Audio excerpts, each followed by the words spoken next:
क्योंकि झूठ बोलने वालों को ये चिंता है कि अब अपने झूठ को बोलने के लिए फिर नया क्या झूठ बोलना पड़ेगा। सत्य वाला टांग फैला के आराम से पूरी रात सोता है। सत्य बोलोगे तो आनंद में रहोगे, और आनंद क्या है? भगवान कहते ना, नंद के आनंद भय। कोई ये नहीं कहता कि नंद के कन्हैया हुए या भगवान हुए। बोली बाकी बिहारी लाल की, सब यही कहते हैं नंद के आनंद भय। आनंद का कुछ पर्यायवाची भी नहीं है, उल्टा नहीं है कुछ। आनंद का विलोम नहीं है, इसलिए आनंद भगवान को कहते हैं। सत्य बोलेंगे तो ईमानदारी से मानिए कि आनंद में रहेंगे। आनंद है भगवान का रूप, सच्चिदानंद रूपाय विश्वोत्पत्त्यादि। भगवान कैसे? भगवान विश्व की उत्पत्ति, पालन और संहार करने में हेतु है। भगवान तीनों प्रकार के तापों का नाश करते हैं।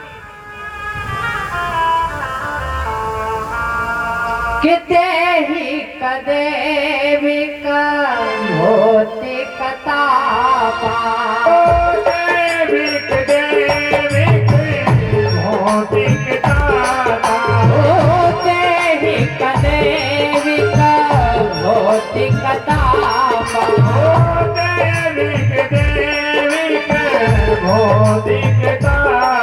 अरे राम राज नहीं काहू ही व्यापा, राम राज नहीं काहू व्यापा, श्री राम जय राम जय जय राम, श्री राम जय राम जय जय राम, श्री राम जय राम जय जय राम, श्री राम जय राम जय जय राम, श्री राम जय राम जय जय राम, श्री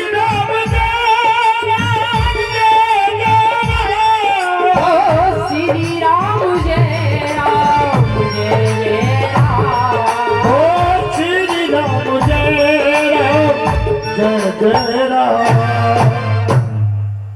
आदि दैविक, आदि भौतिक और आध्यात्मिक ताप। रामायण की कथा में इन तापों का वर्णन करेंगे। ये है क्या? भगवान इन तीनों प्रकार के तापों का नाश करते हैं। ऐसे भगवान श्री कृष्ण को हम नमस्कार करते हैं।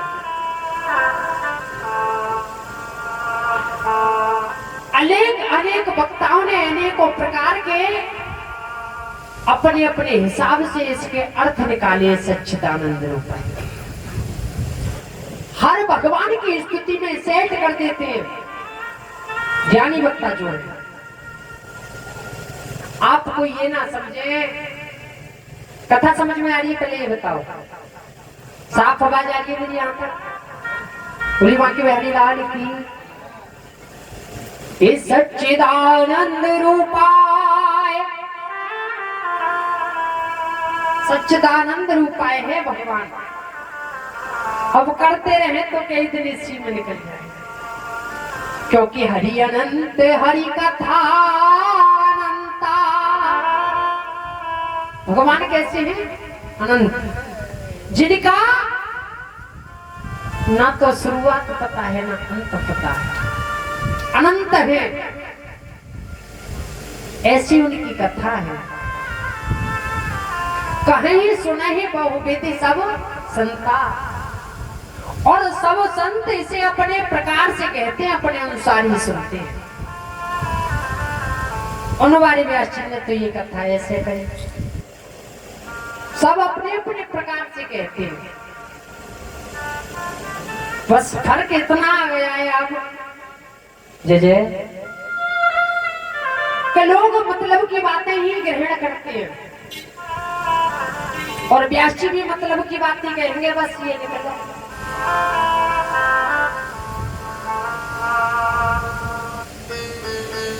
वो ये नहीं सोचते कि इनको फायदा क्या करेगा। वो आपको जो परसेंगे कि अपना काम सिद्ध हो, ऐसे कोई फायदा नहीं करेगा। अगर मुखों पर कड़वाई नहीं कहोगे, कड़वी बात नहीं करोगे तो फायदा नहीं करेगा। डॉक्टर साहब के पास गए, दवाई कड़वी लगता है और सुई टेढ़ा लगता है। अब क्या वो मीठी गोली देते हैं उससे ठीक हो जाओगे। औषधि जितनी कड़वी होगी उतना फायदा ज्यादा करेगी। मगर वक्ता बोलना नहीं चाहता है और श्रोता सुनने को तैयार नहीं है।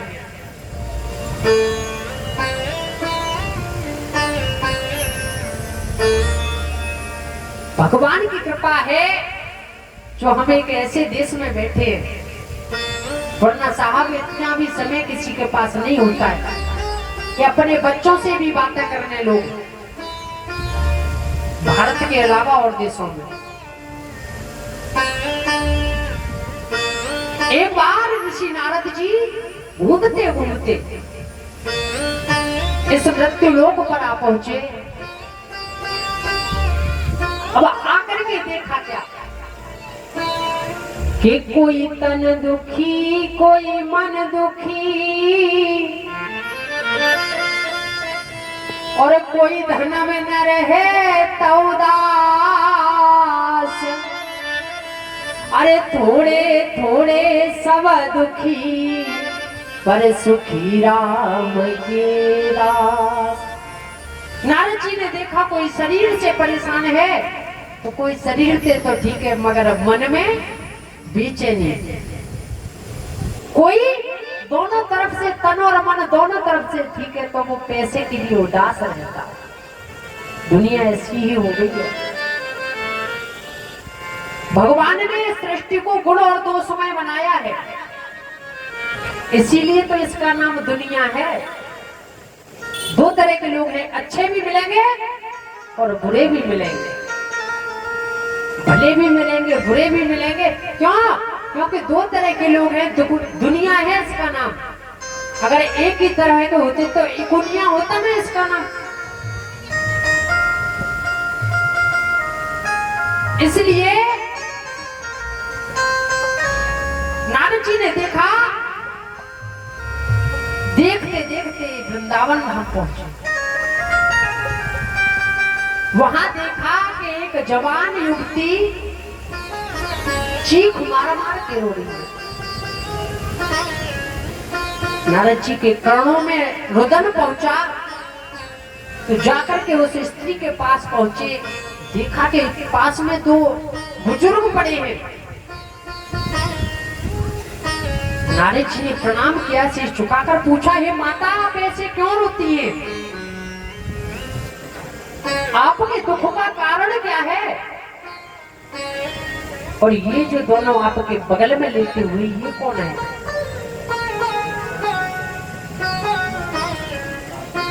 वो स्त्री बोली कि मेरा नाम भक्ति देवी है। भक्ति देवी। और ये दोनों आपके पास कौन? और आप रोदन क्यों कर रही हैं? भक्ति देवी बोली कि मेरे रोदन करने का कारण ये है कि ये दोनों मेरे पुत्र हैं। नारद जी बोले, माता जवान और पुत्र बूढ़े। बात समझ में नहीं आई। भक्ति देवी बोली, इसी यही रोने का कारण है बस, कि मैं जवान और बच्चे बूढ़े। वृंदावन में आकर ये हाल हो गया भक्ति देवी का। आज भी यही है। भक्ति आज भी जवान है और ज्ञान वैराग्य आज भी बूढ़े हैं। नारद जी ने वेद वेदांत का पाठ सुनाया, गीता सुनाई मुहुर्मुहु, मगर थोड़ी सी चेतना आती है, मगर फिर अचेतन होकर के ज्ञान और वैराग्य दोनों धरती पर गिर जाते हैं। कि ज्ञान और वैराग्य है क्या? लोगों के अंदर है, ऐसे समझो।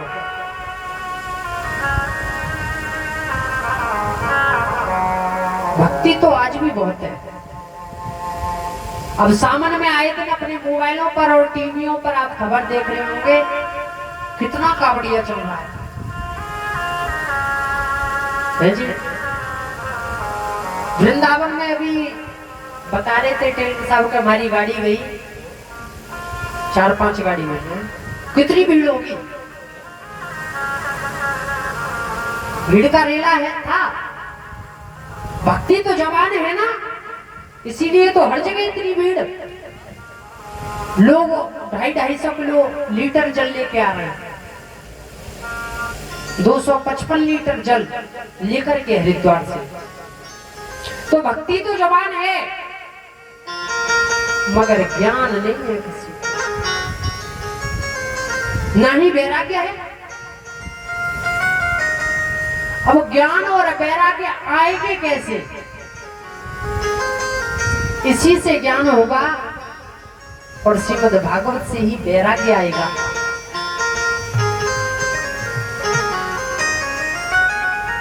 लोग आज भी वृंदावन के सुबह शाम परिक्रमा देते हैं, मगर ज्ञान नहीं है लोगों को।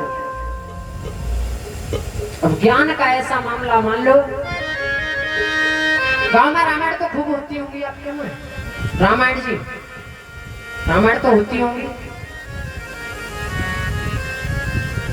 आनंद आएगा कथा करने में।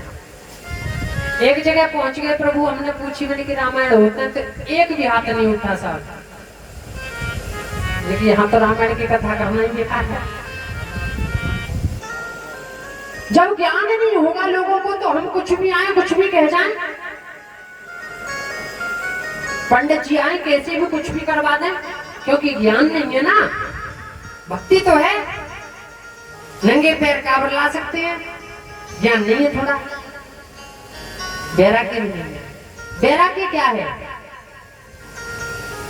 जैसे कि हम किसी को शमशान में छोड़ने जाते हैं, जब जो बातें करते हैं ना लोग मर्म भरी, भैया क्या लेके आया, क्या लेके जाएगा, कितना धन कमाया, अच्छाई बुराई रह गई, ऐसी बात करते हैं ना सब, वो होता है वैराग्य। सब रागों से बे हो जाए, वैराग्य आ गया। मगर वहां से आकर के तुरंत कहते लाओ भैया 500 रुपए, फिर राग में घुस गए। इसलिए इस राग माला से थोड़ा सा दूर अगर हमें कुछ कर सकता है तो इस श्रीमद् भागवत महापुराण की कथा कर सकती है। वैराग्य का अर्थ ये नहीं है कि अपने घर परिवार को छोड़ करके वन में जाके बस विचरण करें, क्योंकि वन में भी कुछ नहीं है, मिलेगा तो यही मिलेगा। बोले मां के बिहारी लाल की।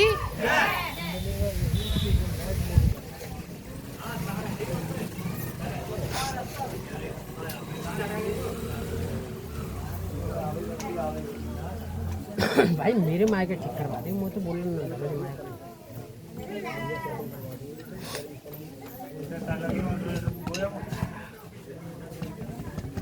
लगा बातें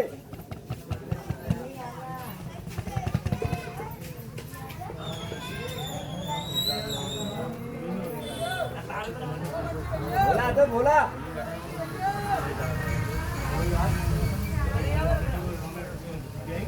बोला तुम्हें हटा दे।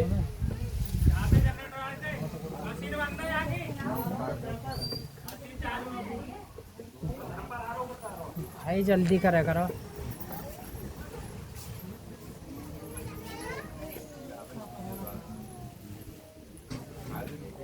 चली रही है।